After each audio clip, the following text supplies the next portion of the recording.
when you take personal responsibility for everything that you do and everything that you say, and you take responsibility for your mindfulness, your parts, Hmm. your narrative, and your choosing, you are taking the higher ground.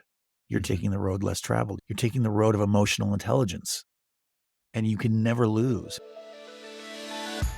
You're listening to Get Your Marriage On, the fun and spicy podcast bringing you new tools and fresh ideas so that you can be the sexiest couple you know. There are 4 fundamental questions we seek in our intimate relationships. Am I safe? Am I loved? Am I enough? And do I matter? How we go about answering these questions is the basis for how we learn to love and be loved in our marriages. Loving another person well is actually a practice. It's something that you keep trying over and over and learning to get better and better at it. The more conscious we are about the way we're loving and seeking love and implementing good practices and skills and so on, the better we can be at healing and thriving in our relationships. Today's guest is Lair Torrent, a licensed therapist that specializes in couples work. He's the author of a fantastic book called The Practice of Love: Break Old Patterns, Rebuild Trust, and Create a Connection that Lasts. I've read this book. I think it's amazing, and I highly recommend it. Before we get right into this interview, I have 3 quick announcements. Number 1 is after the new year, we're coming out with 2 coaching programs. The first is my men's coaching program, which I've done a long time. We're opening in the doors for a new cohort. The current cohort that we've just wrapped up has been absolutely amazing. The men in there have made real changes, and their marriages are so much better off after 3 months together. We're really looking forward to a new group to start things off after the new year. The second coaching program is called Next Level, and it's for couples and individuals that want to take their intimacy in their relationship to the next level. It includes weekly coaching calls, a private podcast, and opportunities for group and individual private coaching as well. The next announcement is about our upcoming marriage retreat held in southern Utah at the end of March. This is the time of year where it's really beautiful here in southern Utah, out in the desert next to Zion National Park. We have some amazing things lined up for you to make this such a romantic and special retreat for you and your spouse. You don't want to miss it. You'll find more information about that on my website at getyourmarriageon.com, and from the menu, choose Couples Retreat. And the third is in 2 days, we get to celebrate Christmas. This is such a special time of year. I hope you take some time to express gratitude to God, to your spouse, and to your family and those around you that make an impact on your life. And also, take time to committing to loving well, loving your spouse well, loving your children well. Lair, welcome to the Get Your Marriage On podcast today. How are you? I'm good, Dan. Thanks. Thanks so much for having me. Great. Now, there's this amazing book that you've written, and I'm so excited to have you on as a guest today. It's called The Practice of Love. And what I love about it as a marriage coach myself is it's very practical and very different from the other training and theories that I read about all the time. So you're a couples therapist, very trained, you're experienced, you've done this a lot. Why would you need yet another book? Why do we need yet another book for couples therapy? For me, I feel like there's been a hole in couples therapy, really. I feel like in a lot of ways, we've been putting the cart before the proverbial horse with respect to how we do couples therapy. And I know that because as an intern, I went to my internship site. They asked me, what kind of population do you want to work with, as if I were to know. And I said, I think I want to work with couples. It seems really interesting to me. And they said, great, because we all hate working with couples. So we're going to give you all the couples. And so I started working with my couples. And I have to be honest with you, with all humility aside, I was killing it. You know, the 4 horsemen of the apocalypse were there, the Gottman stuff, the Harville Hendricks, there was I statements, validation happening.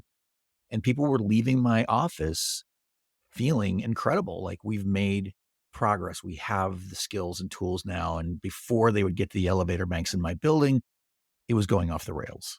And so these people were coming back into my office dejected and disappointed, and so was I. And so I went to my colleagues, I went to my peers, I went to my supervisors, I went to my teachers, and I asked them, I said, what is this? Is this what's happening here? It doesn't seem to be going well. And they said, well, welcome to couples therapy. And I thought to myself, surely that can't be the answer. And so I happened to have an ace up my sleeve. And this woman, her name is Dr. Evan Imber Black. And she's one of the foremost marriage and family therapies in the world. And she happened to be my capstone mentor and teacher. And so I went to her, plopped myself down in front of her desk, and I told her my story. And she said to me, "Welcome to couples therapy." And I said, you doctor, I said, "You don't get that one." I said, "You've been on Oprah for God's sakes." And she said, "I've been on Oprah twice, just so you know." And I was like, "Right. So that means you don't get to say that." And she said, "Well, if you don't like the state of couples therapy, then do something about it." And I said, "What do you mean?" She said, "Create something of your own." And I said, "You can do that?" And she said, "Yes." To this day, I don't think she thought I would actually do it, but I did.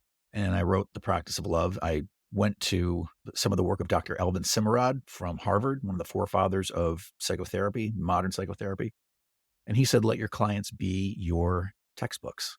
And so that's what I did. And I begged, I borrowed, I stole from so many of the people who came before me and put together what I think is a pretty comprehensive way of working with couples that is simple enough to be used outside the therapy office when people are triggered, but complex enough for therapists to use it with their clients in the room. Hmm. That's so good. So, uh, what's working against couples then? In the old model where they would see you, things are good while in the office, they leave. Mhm. Uh, Couples don't play by the rules. no, or they don't, or it's like they forget, or is it their habits, or are they on autopilot? And that's what takes over. Well, sure, autopilot is the beginning of it, right? Well, for me, this is why mindfulness is the first practice because our brain is designed to go on autopilot. We're taking in about 400 billion bits of information per second, and within that, the brain wants to sort very simplistically, and so we go on this thing called autopilot. And what that really does is it puts us in a place of knee jerk response. And if we are in knee jerk response to one another, then our habits are going to get in the way. Our habitual nature will get in the way. And that does not bode well for couples. Now, we say couples forget. Yeah, I don't necessarily know that they forget. What they are is they're compartmentalized in a part of their brain, a protector part or a wounded child part or a inner critic part that doesn't remember the session we just had with Dan, you know, and forgets all the great things that Dan just told us to do and to not do. And this part doesn't play by the rules. This part doesn't create closeness that we're seeking by going to see Dan. It creates distance. And it's important to be mindful and aware of our autopilot and the part of us that shows up to our relationships. So, what are some of the mindfulness practices you ask your clients to do on your very first session with you? Well, first thing I do is like, let's take a breath. Let's just begin to notice. Right. And they often think I'm a little bit of a tree hugger on that one, Uh-huh. a little weird. Right. Uh-huh. And I'm like, no, no, just do it with me. Because take a breath and just notice. And so I'll have them go through the five senses as an example. What do you see? And all of a sudden we start seeing things that before our brains just sort of autopilot put in a bin. What do you smell? Oh, I didn't notice yes, there's a floral scent in the air or something that I hadn't noticed before. We begin to notice nuance. We become mindful and aware of things that we habitually see and things that we just sort of bypass. And that becomes really important in the work with your partner to be able to tune into them, attune to them, to notice what you are thinking and feeling. Hold on a second. We're so keen to notice what they're doing, saying, what they're not doing, what they're not saying, that we forget to go internally and notice what's going on for us. It's key. It's the on-ramp to everything. If you're not self-aware, all the things that you and I try to offer our clients go out the window. You have to be aware of what you're doing and what you're not doing. And so paying attention on purpose, whether it's to the breath, to the five senses, to what you're thinking, the stories that are kind of rolling through your mind, those are all great practices to become more aware of your autopilot tendency and the thoughts and feelings that are coming up because mindfulness gets us out of our knee jerk response to each other. And Right, that's really the key for me.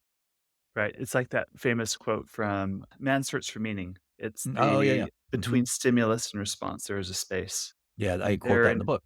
Mhm, yeah, yeah, that's mhm. right. That's right. You tell this story about when you and your wife were, I think you were married.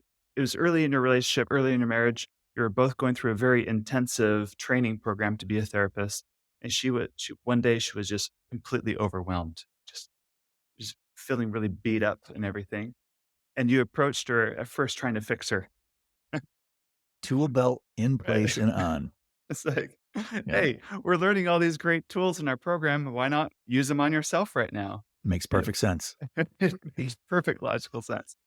But it's not what she needed at the moment. It was talking about mindfulness. That's like Mhm. being aware of ourself. Mhm. You know, you talk about attunement. There's this funny YouTube video of like, it's not about the nail. You've probably seen it before. One of the things I used to use always, it's not about the nail, I know, kind but of it's funny. kind of about the nail. Uh-huh. Yeah. Mhm. How does that relate? Like, it's not about trying to fix the other person. It's really about attunement. What is attunement then? Well, attunement allows me to take someone in, right? Attunement allows me to sort of feel into their energy, to notice what they're doing, to kind of get a sense of their mood, just a flavor of what they might be going through. And when we can do that, or when we can stop being, doing the navel gazing that we tend to do, and we can attune to our partner and we can stop and go, hey, are you okay? Yeah, no, well, thanks for asking. Right. Or I noticed the way you said that made me think you this, fill in the blank. And what that does is it makes it's what Ellen DeGeneres said, right? It's wonderful to feel loved. It is profound to feel understood. And when we can attune to our partners and take them in and ask questions that might let them know that I'm curious about you, I want to know you better. I'm not just thinking about myself. Um, it tees it up for them not only feeling loved by you, but feeling understood, feeling seen. And I think that's one of the key. I don't know where it lives on Maslow's hierarchy of needs, but I know that it should. I think it's on its extended hierarchy of needs, the need to feel understood. But Yes. we do, and I think we definitely need to feel understood by our significant others, and I think it's scarce in so many of the couples that I see coming through my door, at least initially, is feeling understood. You tell another story about when you and your wife, you weren't married yet at the time. You're both working at a bar, Mhm, just trying to make ends meet, and tensions run high easily. It's mhm, late, mhm. and there was one particular episode where you just name called each other and everything. You wake up the next morning, like, maybe you can finish the story better, but you have such a great lesson in that that I think we Yeah. wanted to hear. Yeah, yeah, so that's the lesson and what was there's a number of lessons, and there was a number of lessons in that story for me, but it's about how to treat each other, it's about building reverence and kindness and compassion into your relationship, and I woke up that morning and I realized I was making the same mistake with her that I had made with so many people that I had cared for or even loved before her, and I didn't wanna make that mistake with her, and I realized that I remember seeing in my mind boundary markers, like on a golf course, right? And I was like, "Oh, we're name calling." And very often when I tell this story, people will say, "Well, we don't name call." And I'm like, "Okay, you know what I mean. Fill in the blank with whatever it is that you're doing that's not helping, that is widening the boundary markers to allow for bad behavior." And so in that morning, I said to her, I said, "I don't ever want to do that to you again." And she said, "Okay." I said, "So I'm never going to call you a name. I'm never going to yell at that level again at you ever." And she said, I agree. I'll never do that either. And so we shook on it. I did the time. I was like, can we really adhere to this? Uh-huh, uh-huh. But I can tell you we're going on 21 years now. So we're about 18 years into that. We've not called each other another name. We That's don't, really we don't scream at each other. We don't argue like that. Arguing well is really important. When couples tell me that they don't argue, I'm like, you need to be able to argue, and you need to be able to argue well. You need to be skillful in the way that you argue. And when you do that, you build in reverence for your partner. Now, there are people in your life that you would never raise your voice to, that you would never call a name, that like your boss or your like maybe it's your parent, maybe it's a best friend, maybe it's I don't know. There are people in your life, whoever they are, that you would just as soon cut your tongue out than speak an ill word to. You would be full of care, as I like to say, around your speech. You'd be mindful of the way you talk to them. How is it that you're not mindful and aware with your partner, the person that you are making other people with? You know, you went Right. and got the government involved, for crying out loud, and got a marriage contract. How are you not careful with them? How are you not building reverence with them? And so we made it a point, once we sort of knew what we were doing, to cultivate that. And now that has become the culture of our relationship. We are not Pollyanna. We're not, you know, we Uh-huh. we we call a spade, and we definitely take personal responsibility. We are reverent with one another, and we are careful and mindful. Mhm. That's so important, I think, because we can get away easily with kind of You're being on it. sloppy or whatever, Mhm. uh, Yep. not careful with our spouse. There's others that we would never treat that way. We ought to treat our spouses so much better Well, than we the do the strangers. the trappings of our relationship lead us to familiarity, which means I know that I have a few at bats with you. If I have a mortgage and a couple of kids and, we own a couple of cars together, I'm pretty sure you're not going anywhere anytime soon. Mhm, So that leads to some loose behavior around that mhm, because I can. And for mhm, me, it's lazy. And I tell my clients that you're being lazy. You and I know it. We both know it. mhm. And it's my job to call you on it. And they might not like it. That's what you need to do. Right, right. Okay, a lot of couples, when they're having difficulty, what they're really trying under the hood, you say there's 4 questions that they're really trying to get answered in the relationship. What are those Yeah. 4 questions? So I'll say them twice because people always go, wait, run that back by me again. Am I am I loved? Am I safe? Am I enough? And do I matter? Am I loved? Am I safe? Am I enough? And do I matter? When Carl Rogers came out with his book, and he was like one of the first humanistic therapists, right? Beyond Jung and Freud and all of their great, amazing stuff. He came out with this sort of client-centered work, which said that the client comes to the door, they're all missing something. It's your job to figure out what that is.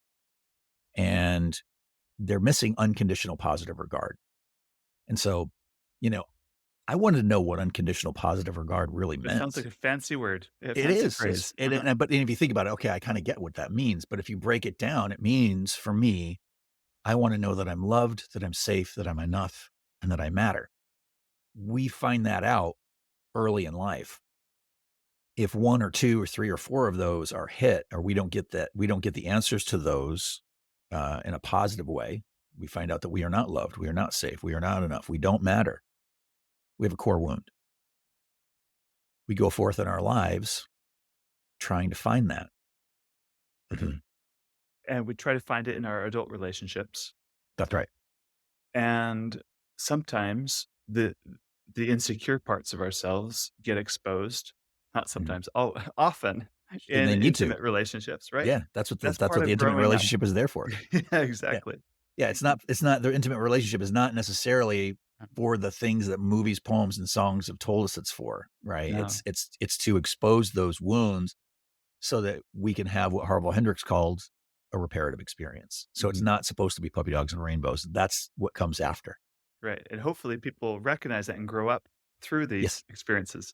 So, when we get triggered, when our insecurities or the wounded part of us gets triggered, there's this part of us also that kinda jumps out trying to protect us. Can you talk on Yes. that for a little bit?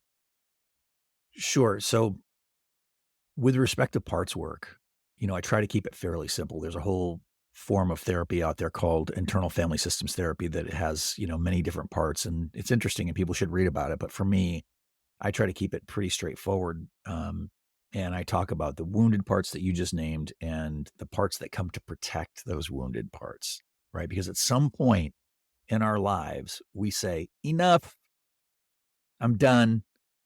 And so there a part grows in us that it is big enough, strong enough, loud enough, fast enough, quiet enough to protect us from the wounding that we've just received.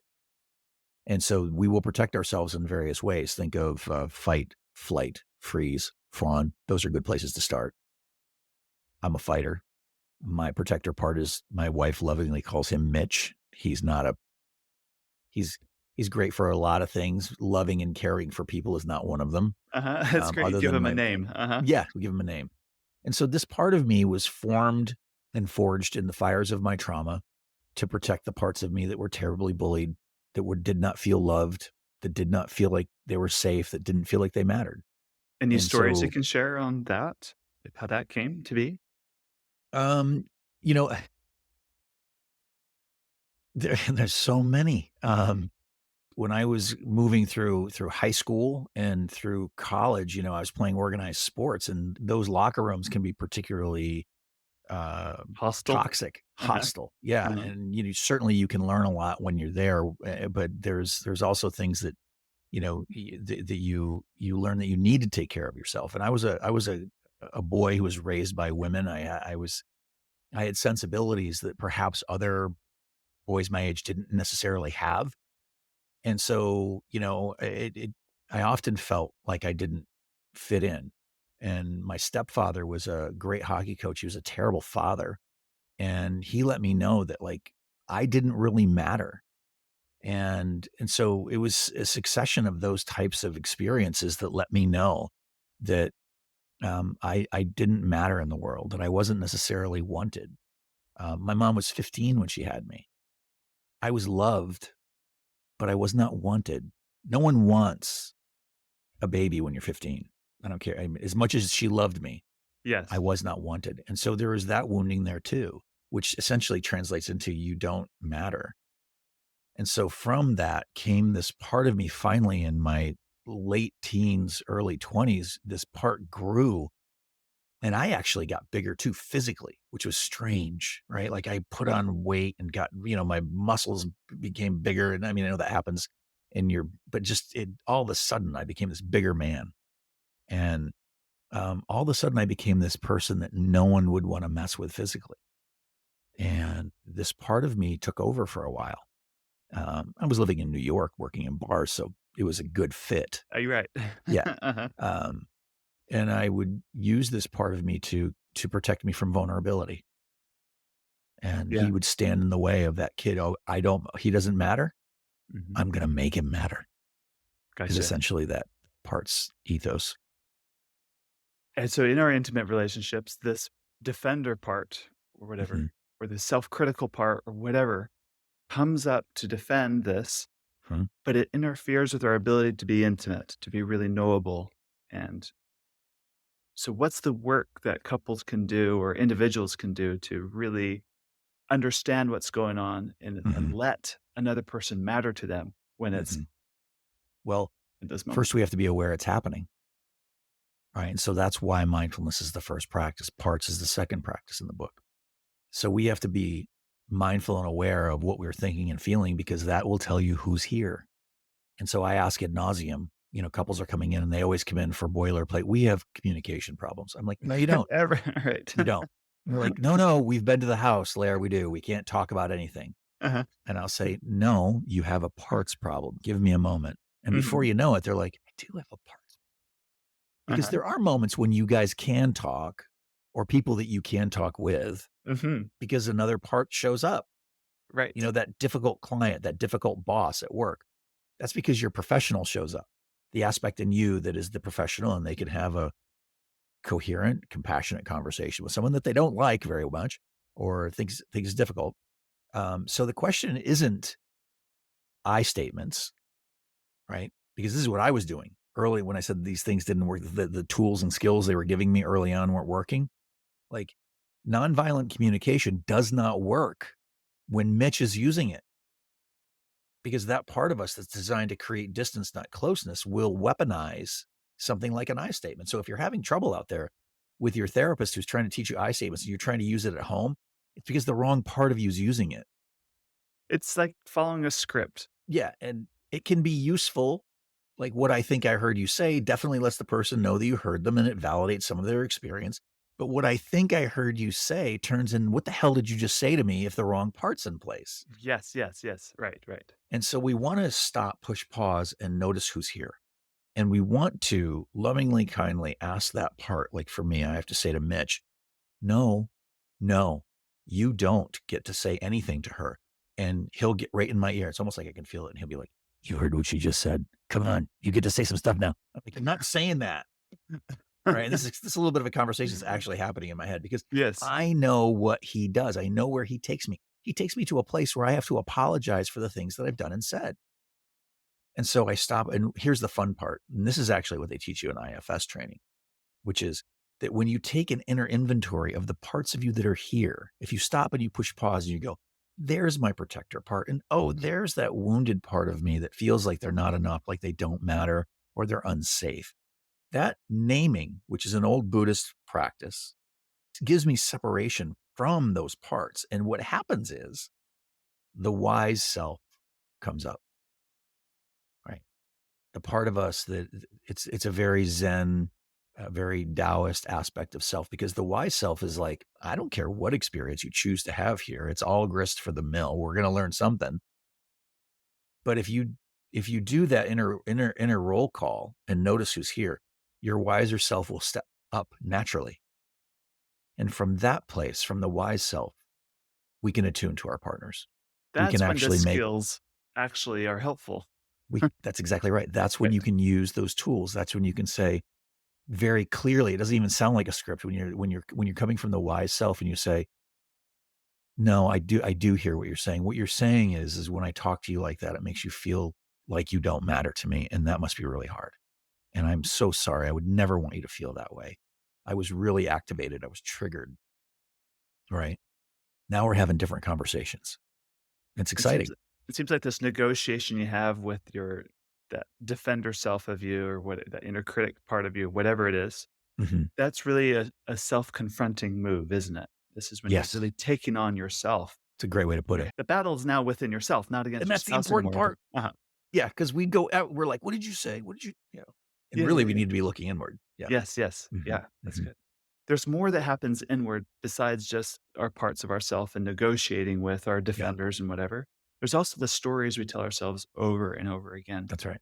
Mhm, You talk about how, like, professional sports players do this practice, and I think of Michael Phelps is famous for this. Right mhm, before a swim, mhm, he, like, meditates and just in his mind sees himself doing this, mm, whatever, the 100 meters freestyle, whatever it might be.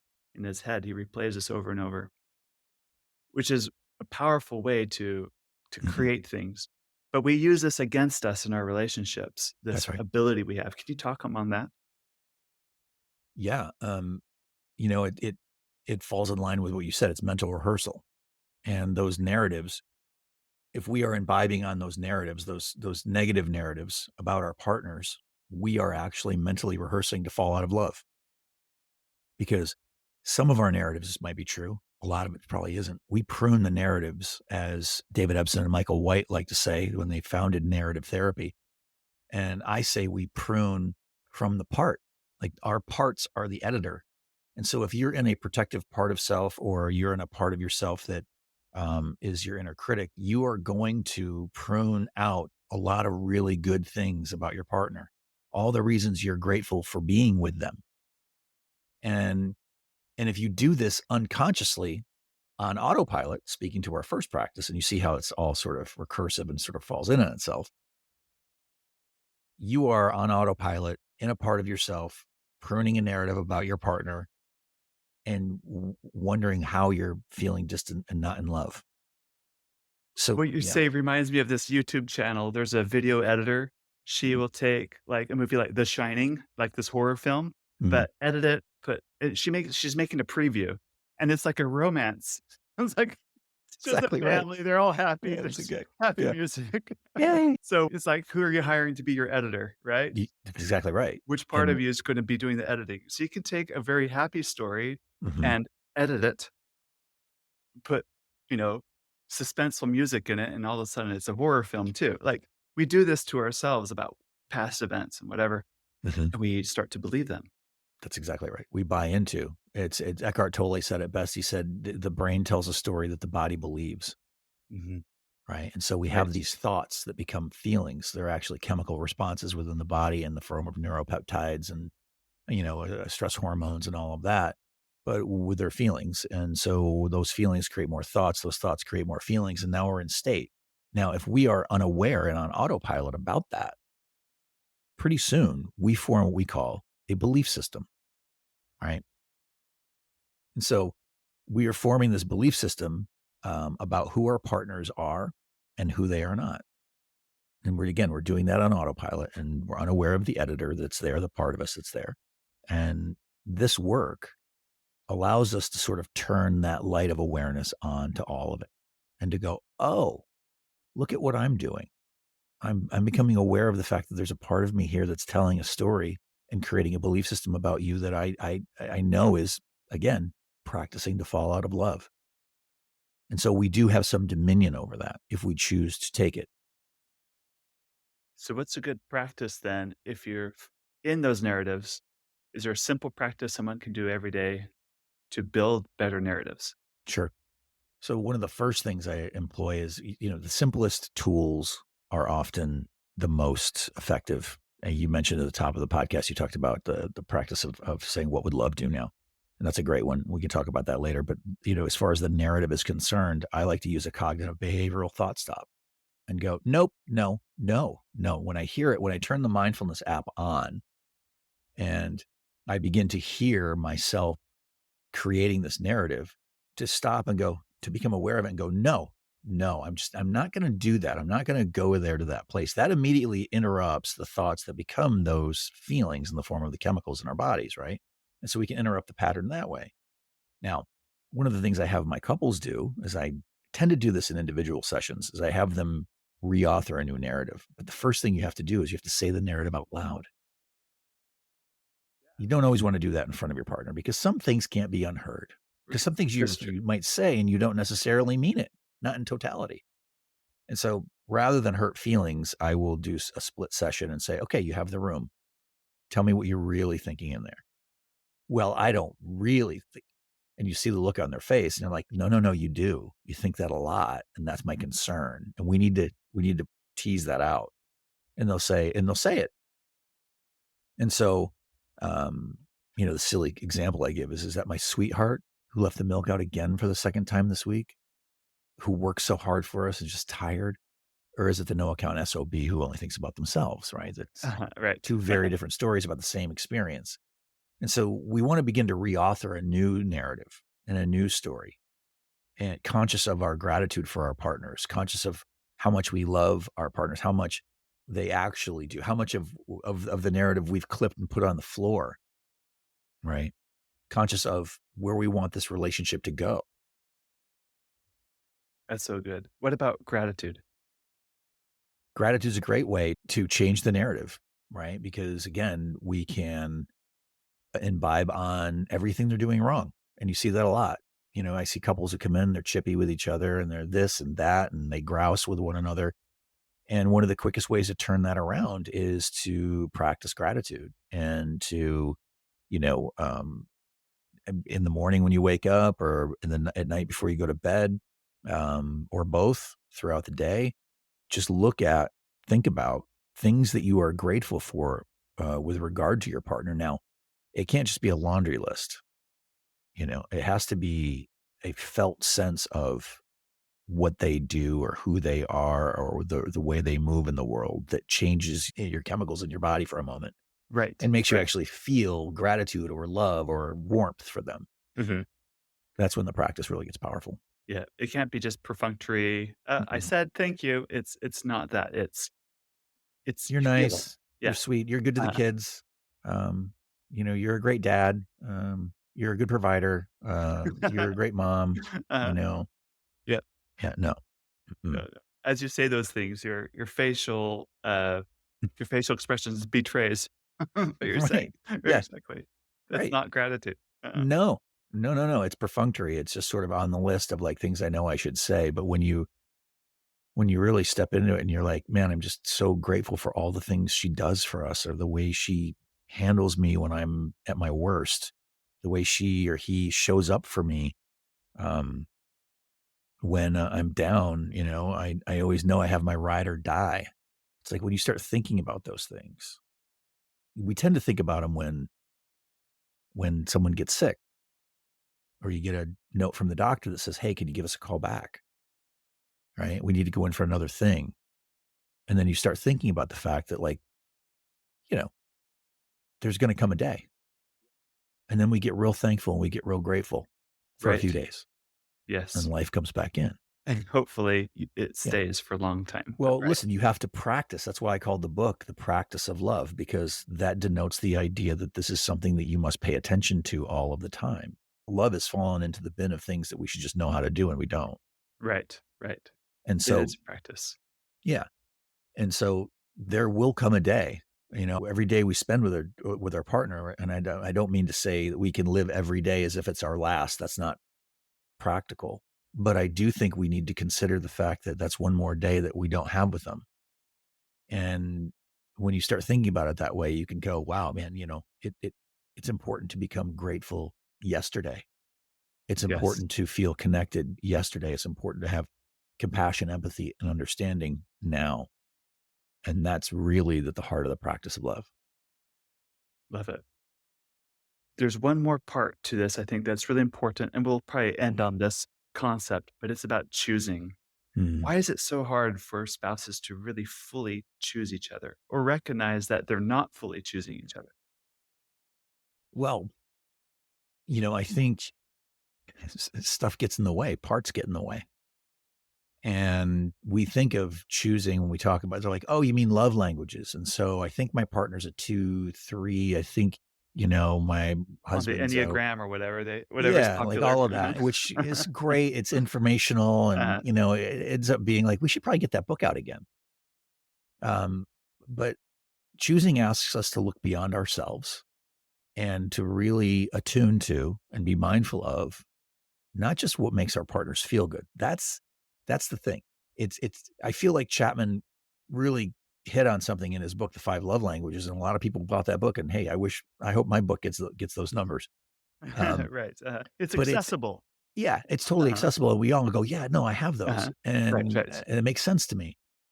But we have to do what Sue Johnson said in her book, Hold Me Tight. She said, "You have to most therapists and the clients that they serve do not drill down below the waterline on this thing."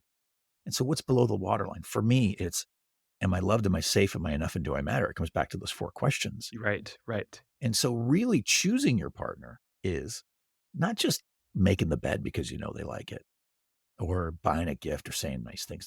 Those things are attached to their wounding. That's why it makes them feel good. It's not just that physical affection makes them feel good. It makes them feel like they matter, like they're enough, like they're safe in the world, like they're loved. It's connected directly. It's a direct line to the thing they're trying to heal. I mean, when I discovered that, I was like, this is relational gold, right? And so the practice for me is when my wife's protector parts come up, and they do, to go, hi. And then I look behind the protector part and I see the little girl in her. Do you have the name for her protector part too? It's Regina. She Okay. gets very rigid. Things get very, Okay. yeah, yeah. Uh-huh. Right. And so I look beyond Regina Mhm. and I go, hi. The reason things get so rigid is because she just wants to know that she's safe in the world. Mhm. Part of my job is not to heal that. Take the tool belt off, fellas. Mhm. Part of my job is to hold space for the part of her that does not feel safe. And Mhm. to know that if we are arguing over what to have for dinner, Mhm. it's probably because she doesn't feel safe in some manner. And I know that sounds silly, but this is where couples therapists get all hung up on the details, thinking that you need to put on like a striped shirt and referee this thing. Don't do it. No. Uh-uh. Drill down below the waterline and you're having a conversation about one of 4 things, Mhm. right? Am I loved? Am I safe? Am I enough? And do I matter? And it's really at the heart of all of it. Because if I can make my wife feel safe, all the conversations after that are easy.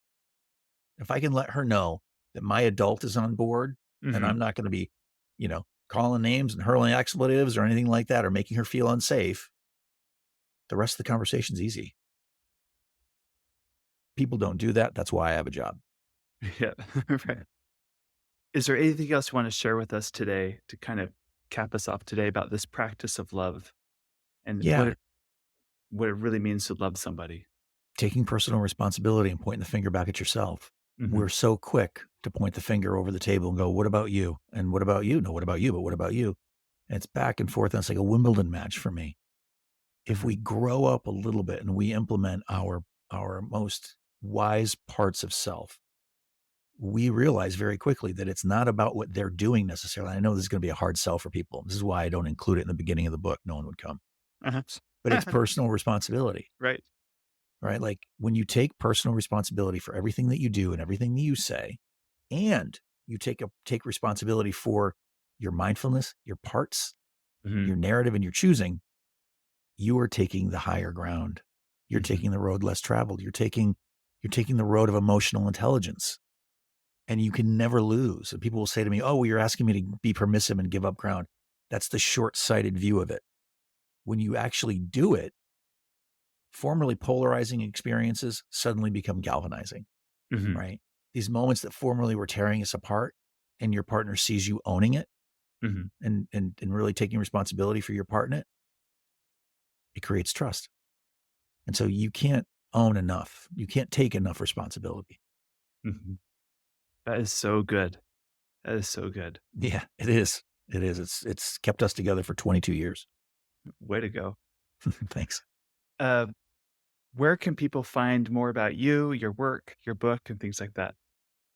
So my book is wherever books are sold. Amazon's great. The Practice of Love: Break Old Patterns, Rebuild Trust, and Create a Connection That Lasts. They can find me on Instagram at Lair Torrent Holistic Therapist. They can also find my wife and I on the Practice of Love podcast. We've just put out a couple of episodes. And I have another podcast called Not Your Mama's Therapy. And it's a little irreverent and it's a little off brand and Uh-huh. can be a little bawdy. So I would suggest that, people, listen with care. Uh-huh. Yeah. Mhm. Sounds exciting. All Yeah, it's right. fun. Very good. Thank you. Yeah. Thank you. Thanks so much for having me. We hope that you enjoyed this episode of Get Your Marriage On. And if you did, we would love it if you would take a few seconds to give us a rating on iTunes and to share the show with your friends. They'll thank you for life. Once you've done that, you can head over to getyourmarriageon.com for more resources about today's topic and to download our amazing marriage apps. Now go get your marriage on.